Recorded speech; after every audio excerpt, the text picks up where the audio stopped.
Assalamualaikum warahmatullahi wabarakatuh. Saya atas nama Nurul Hidayah dari kelas Teknik Informatika D, NIM D02213774. Di sini saya akan mengerjakan tugas 3, yaitu membuat program transformasi yang terdiri dari translasi, rotasi, skala menggunakan timer dan keyboard. Nah, kita disuruh untuk membuat 3 objek. Yang pertama yaitu melakukan translasi yang tidak keluar dari window. Nah, untuk programnya seperti ini. Di baris pertama itu ada include GL Freglute, yang artinya kita mengimpor library dari Freglute.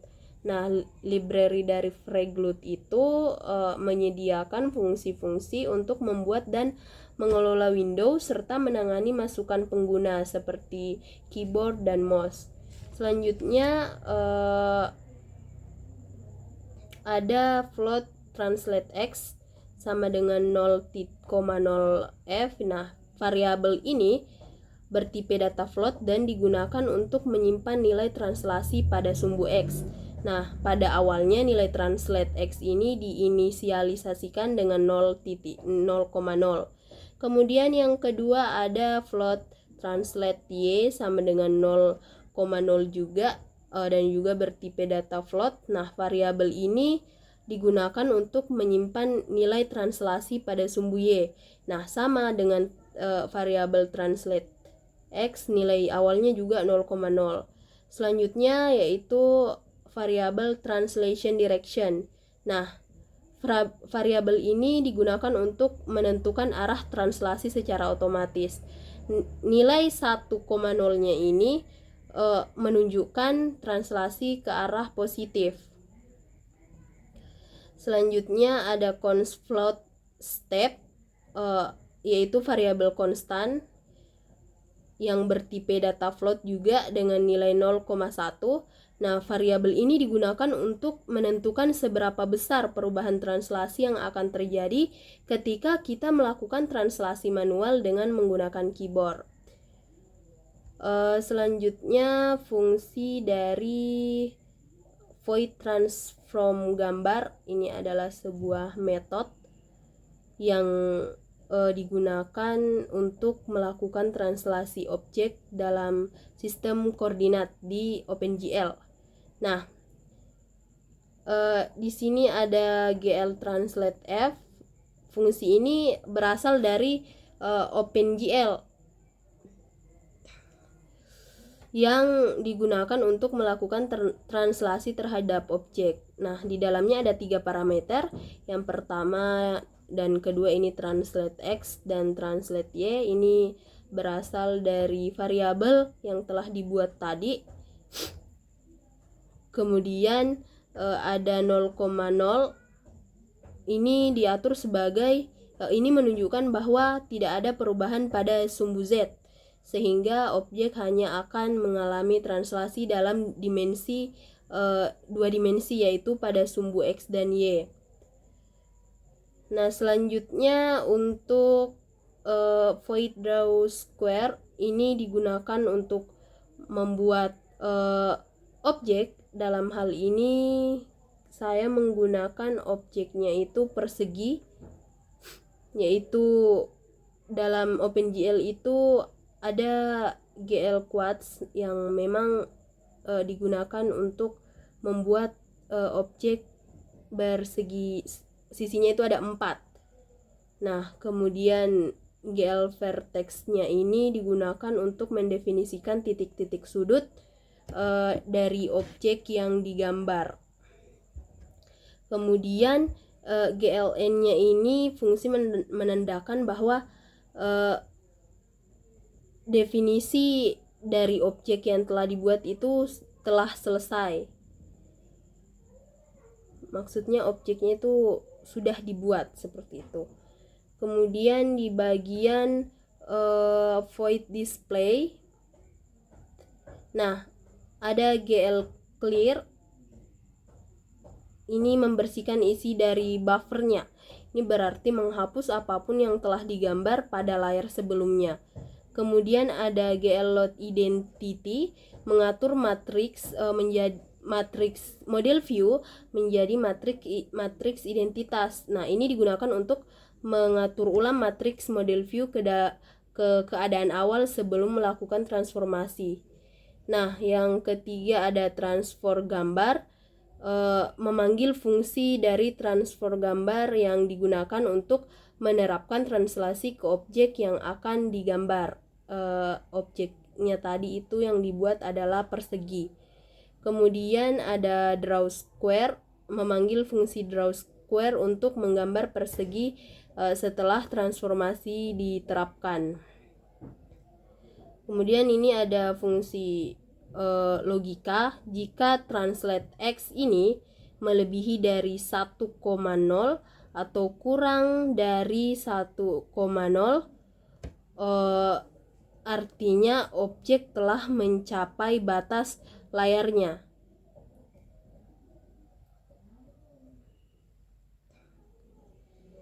Kemudian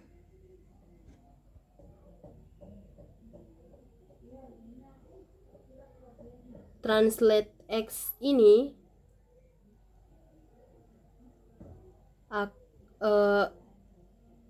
dengan jumlah 0,01 dikalikan dengan translation direction akan menciptakan efek translasi otomatis yang berlanjut setiap kali fungsi display dipanggil, sehingga objeknya itu akan bergerak secara otomatis.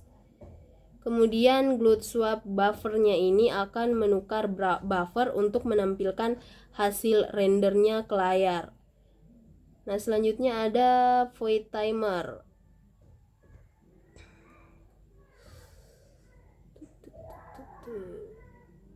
Ini digunakan GLUT post redisplay.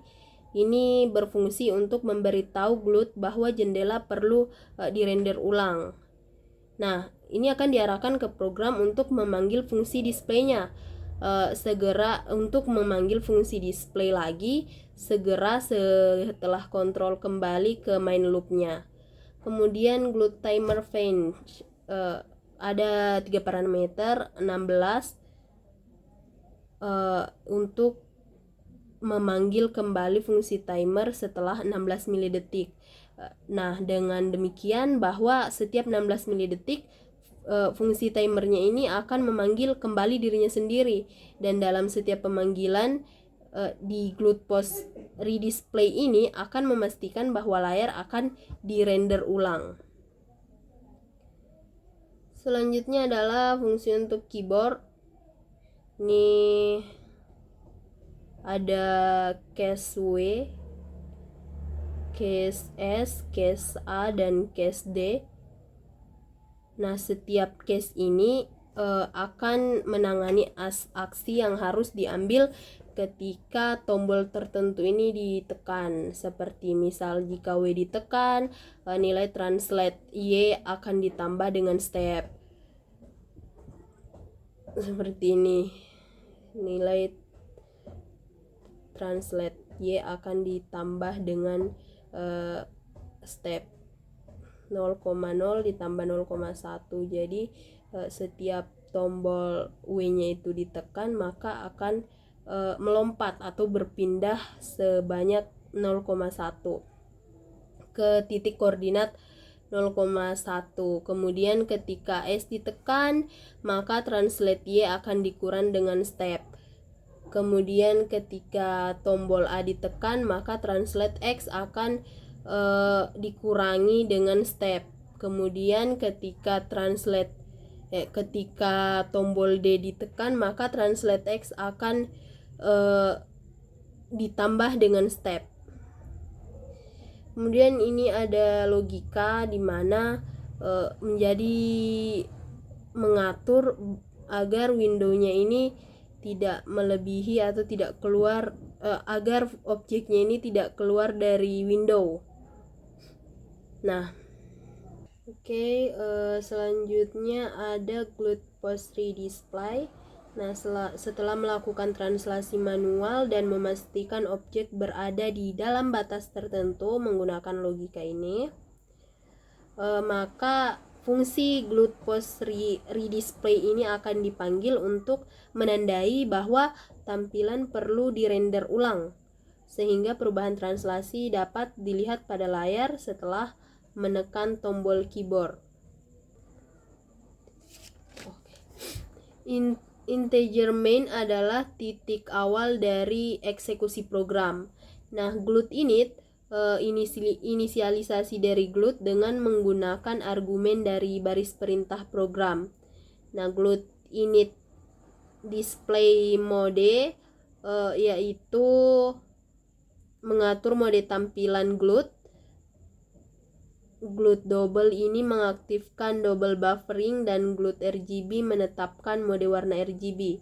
Selanjutnya, GLUT init window size adalah ukuran dari window menjadi 800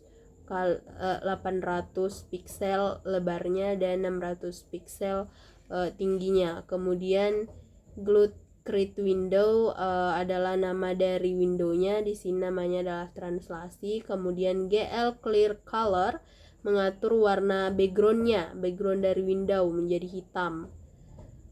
GLUT display function dalam kurung display menghubungkan fungsi display sebagai fungsi callback untuk merender tampilan. Ini berarti setiap kali perlu merender ulang, fungsi display akan dipanggil. GLUT timer function menghubungkan atau mengatur fungsi timer sebagai fungsi callback dari untuk timer. Fungsi ini akan dipanggil setiap 16 milidetik dan akan memicu animasi secara otomatis. Kemudian GLUT keyboard function menghubungkan fungsi keyboard sebagai fungsi untuk inputan dari keyboard. Ini juga memungkinkan program untuk merespon input dari user atau dari pengguna. Kemudian ada GLUT main loop, memulai loop utama pada GLUT. Nah, program ini akan tetap berjalan dalam loop ini atau sampai jendelanya itu ditutup oleh pengguna atau user yang menggunakan program. Kemudian return null bahwa programnya ini telah berhenti atau berakhir. Oke, sekarang saya akan mengeksekusi programnya.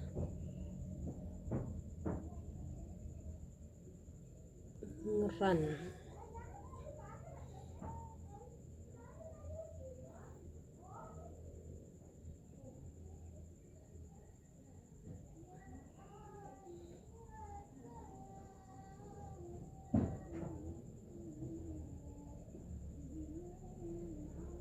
Nah, ini dia. Jadi programnya itu akan bergerak ke kanan terlebih dahulu, kemudian bergerak lagi setelah mencapai batas yang telah ditentukan akan bergerak kembali ke kiri, begitu seterusnya. Dan fungsi keyboardnya juga berfungsi W untuk ke atas, A untuk ke samping kiri, kemudian S untuk ke bawah, dan D untuk ke kanan saya ya ibu. Oke, next selanjutnya yaitu soal nomor 2. Kita lihat dulu, melakukan rotasi yang dilakukan dari atas ke bawah dari atas ke bawah. Untuk programnya itu dibuka dulu, open project selection, buat rotasi.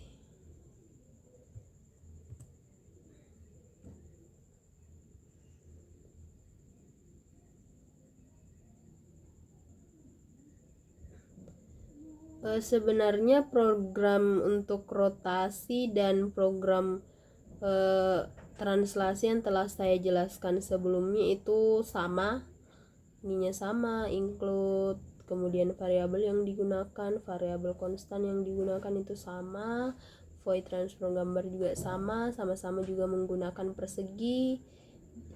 Oke, yang berbeda itu di bagian sininya, dia di mana ya? Di translasi tadi kan menggunakan sumbu X, sedangkan di rotasi ini menggunakan sumbu Y. Nah,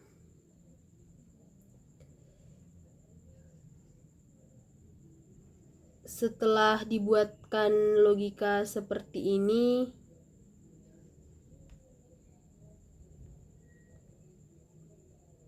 yang if translate Y atau jika sumbu Y lebih besar dari 1,0 atau sumbu Y lebih kecil dari min 1,0, maka translasi direction itu dikurangi dengan translasi direction itu sendiri.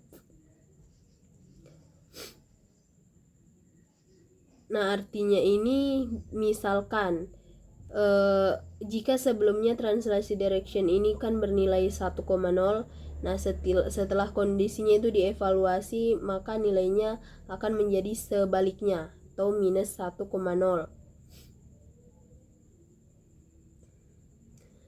Nah, untuk sumbu X akan diubah berdasarkan nilai dari translation direction itu sendiri.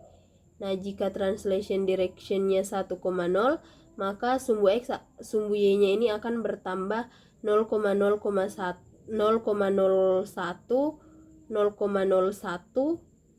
ya, 0,01 sehingga objek akan bergerak ke atas ke sumbu Y-nya. Nah, jika translation direction-nya adalah 1,0, maka translate atau sumbu Y-nya ini akan berkurang sebesar 0,01 sehingga objek akan bergerak ke bawah. Untuk VTimer-nya juga sama dengan sebelumnya, keyboard juga sama, juga main-nya sama, dan kita run programnya.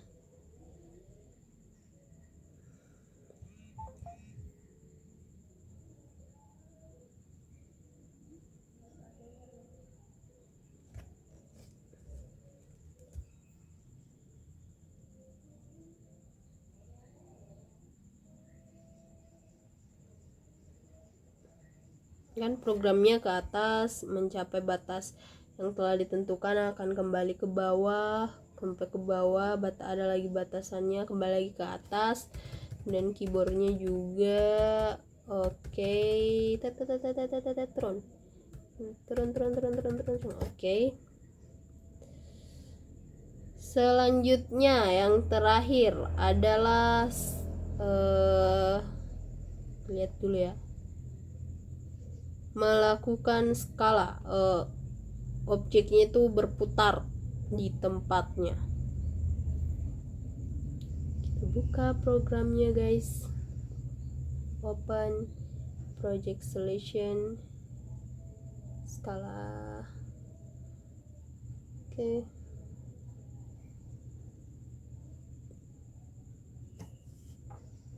Ini dia ada tambahan yaitu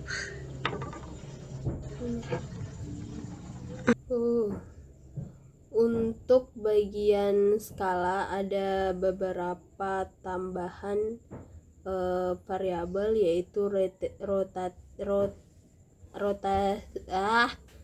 rotation angle adalah sudut rotasi, nilai awalnya itu 0,0. Jadi kemudian ada const float rotation step, adalah langkah rotasinya. Jadi rotasinya itu akan atau objeknya itu akan berputar sebanyak 2,0. Kemudian untuk void transfer gambarnya ada juga tambahan di bagian GL rotate F. Nah, void draw square-nya sama, displaynya Di sini rotation angle plus sama dengan rotation step, yang artinya sudut rotasinya ini akan terus bertambah sehingga objeknya akan berputar secara otomatis. Nah, untuk keyboardnya juga sama dengan program sebelumnya, integer main-nya juga sama, jadi sisa di run.